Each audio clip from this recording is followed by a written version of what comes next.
प्रश्नावली नंबर 3, चतुर्भुजों को समझना। चतुर्भुजों को समझने के लिए अपने पास प्रश्नावली नंबर 3.1 में अपने पास आएंगे बंद वक्र और खुले वक्र। ये होते क्या है, इनके बारे में अपन जानकारी लेंगे।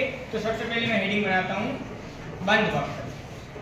बंद वक्र ये क्या होता है, इसके बारे में जानने के लिए एक छोटा सा अपने को प्रयोग करना है कि बिना पेन उठाए अपन कोई आकृति बनाए और उसमें प्रारंभिक बिंदु और अंतिम बिंदु ना दिखे तो वो क्या हो जाएगा, अपना बंद वक्र। तो देखो ये इसमें मैंने मार्कर स्टार्ट किया, ये अपने आकृति बनाई, अब प्रारंभिक बिंदु और अंतिम बिंदु नहीं दिख रहे हैं तो ये अपना क्या हो गया, बंद वक्र। ये हो गया बंद वक्र। जैसे मैंने कोई आकृति बनाई,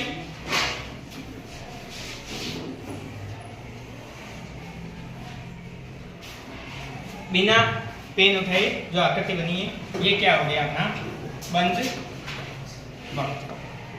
अब बंद वक्र के बाद अपन दूसरी हेडिंग देखेंगे खुला वक्र। क्या देखेंगे, खुला वक्र।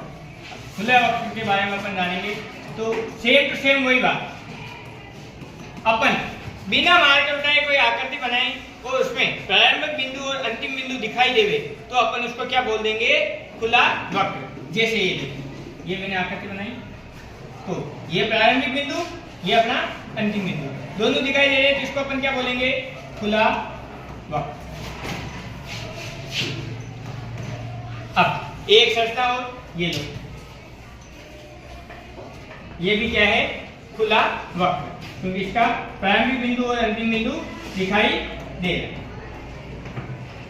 बंद वक्र और खुला वक्र देखने के बाद अपन ने पीछे एक संरचना देखी थी, ये इसके अंदर ये देखो भुजाएं भी आ रही है। तो अब अपन देखेंगे बहुभुज क्या होता है। बहुभुज नाम में ही इसका आंसर छुपा है।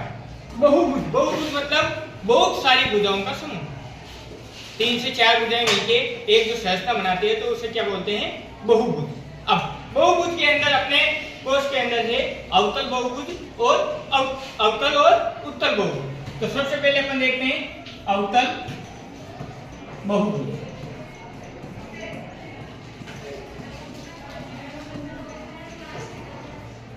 और दूसरा है अपने पास उत्तल बहुभुज।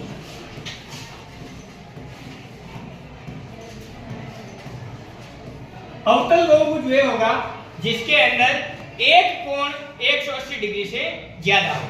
जैसे अपन ऐसे कोई संरचना बनाए, ये अपन ने एक आकृति बनाई है तो इसके अंदर ये देखिए, ये जो एंगल बन रहा है अपना 180 से प्लस हो रहा है, 180 से ज्यादा जो एंगल होगा वो क्या होगा, अपना अवतल बहुभुज। अवतल बहुभुज।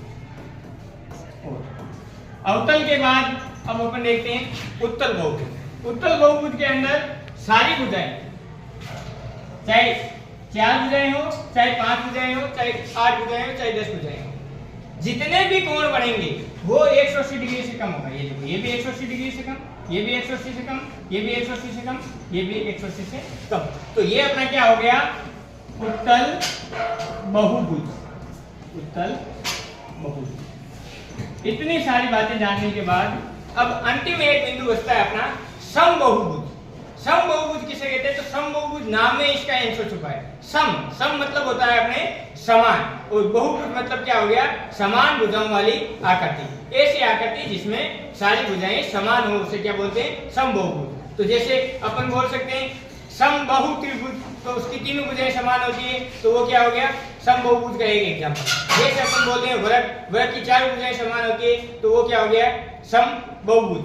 और ऐसे ही अपन और ढेर सारे एग्जांपल ले सकते हैं। पंचभुज, तो पंचभुज में सारी पांचों भुजाएं समान। जैसे अष्टभुज, तो अष्टभुज में सारी भुजाएं क्या हो जाएगी, समान। ऐसे करके अपन इसके सारे क्वेश्चन आंसर सोल्व कर लेंगे।